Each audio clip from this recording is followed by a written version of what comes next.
বিসমিল্লাহির রহমানির রহিম। প্রিয় দেশবাসী, আসসালামু আলাইকুম। গৌরবজনক এই ঐতিহাসিক মুহূর্তে বাংলাদেশের সাহসী ছাত্র জনতাকে বিরচিত অভিনন্দন। হাজারো শহীদের প্রাণের বিনিময় জনতার ঐতিহাসিক এই বিপ্লবের মধ্যে দিয়ে গণহত্যাকারী খুনি হাসিনার পতন হয়েছে, রাহু মুক্ত হয়েছে আমাদের প্রিয় বাংলাদেশ।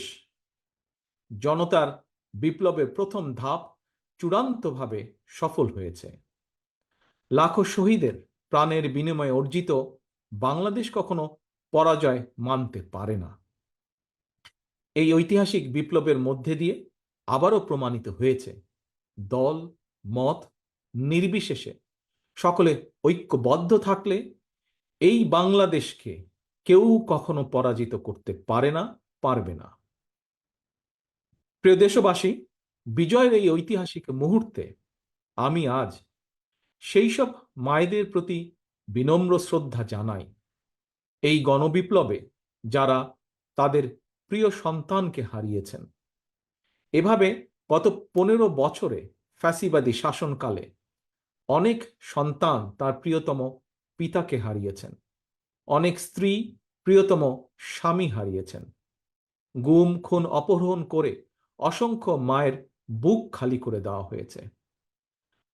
আপনাদের সন্তানের শহীদ মৃত্যু, স্বজনদের ত্যাগ তিতিক্ষায় 2024 সালের 5ই আগস্ট প্রিয় বাংলাদেশ আরেকটি বিজয় দেখেছে। জনতার ঐতিহাসিক বিপ্লব সফল করতে গিয়ে অসংখ্য ছাত্র জনতা আহত হয়েছেন। বাসায়, হাসপাতালে কিংবা ক্লিনিকে চিকিৎসাধীন যন্ত্রণাবিদ্ধ সময়ে সমস্ত ভালোবাসা নিয়ে আপনাদের পাশে আজ সারা বাংলাদেশ। খুনি হাসিনার বিরুদ্ধে আন্দোলন করতে গিয়ে অসংখ্য মানুষ মিথ্যে মামলা ও রাজনৈতিক উদ্দেশ্য প্রণোদিত মামলায় গ্রেফতারের শিকার হয়েছেন, কারাগারে নিক্ষিপ্ত হয়েছেন। আমি অবিলম্বে তাদের বিরুদ্ধে দায় করা সকল মামলা প্রত্যাহার এবং তাদের কারামুক্তির দাবি জানাচ্ছি। একই সঙ্গে ছাত্রছাত্রীরা যাতে আবার স্বাভাবিকভাবে হলে, হোস্টেলে, ক্লাসে ফিরতে পারেন এবং পরীক্ষায় অংশ নিতে পারেন, আশা করি সেই পদক্ষেপ দ্রুত গ্রহণ করা হবে। প্রিয় দেশবাসী, দেশের 18 কোটি মানুষকে জিম্মি করে 12.5 কোটি ভোটারের ভোটের অধিকার কেড়ে নিয়ে বাংলাদেশকে তাবেদার রাষ্ট্রে পরিণত করা হয়েছিল। হত্যাকারী, গণহত্যাকারী খুনি হাসিনার পতনের মধ্যে দিয়ে জনগণ তাদের গণতন্ত্র, মানবাধিকার, লুণ্ঠিত ভোটের অধিকার পুনঃপ্রতিষ্ঠার পথ সুগম করেছে। এর মধ্যে দিয়ে জনগণের বিপ্লবের প্রথম ধাপ সফলভাবে সম্পন্ন হয়েছে। এরপর একটি অবাধ সুষ্ঠু নির্বাচনের মধ্য দিয়ে যেদিন দেশের 12 কোটি ভোটার নিরাপদে নিশ্চিন্তে ভোট দিয়ে জনগণের কাছে জবাবদিহিমূলক সরকার প্রতিষ্ঠা করতে পারবে, রাষ্ট্র, সরকার, শাসন প্রশাসনে মুক্তিযুদ্ধের মূল মন্ত্র সাম্য, মানবিক মর্যাদা প্রতিষ্ঠিত করতে পারবে, সর্বোপরি একটি গণতান্ত্রিক বৈষম্যহীন রাষ্ট্র সমাজ গড়তে পারবে, তখনই জনতার ঐতিহাসিক বিপ্লবের চূড়ান্ত সফলতা আসবে।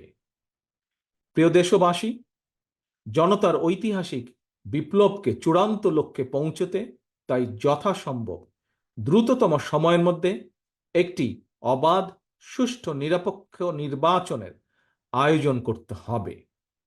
জনগণের দ্বারা নির্বাচিত প্রতিনিধিদের কাছে দ্রুততম সময়ের মধ্যে অবশ্যই ক্ষমতা হস্তান্তর করতে হবে।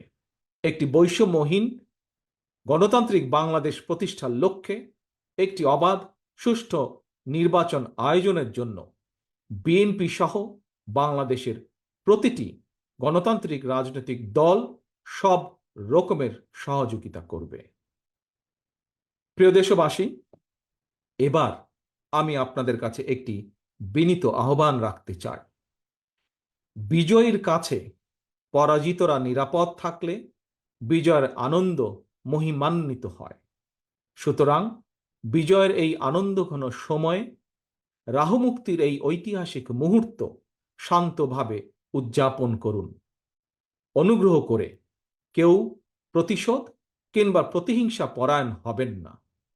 কেউ নিজের হাতে দয়া করে আইন তুলে নেবেন না। অর্জিত বিজয় যাতে লক্ষ্যচ্যুত না হয় সে ব্যাপারে জনগণকে সতর্ক দৃষ্টি রাখতে হবে। 52, 71 কিংবা 90 মতন ছাত্র জনতা আবারও একটি বিজয়ের ইতিহাস রচনা করেছে।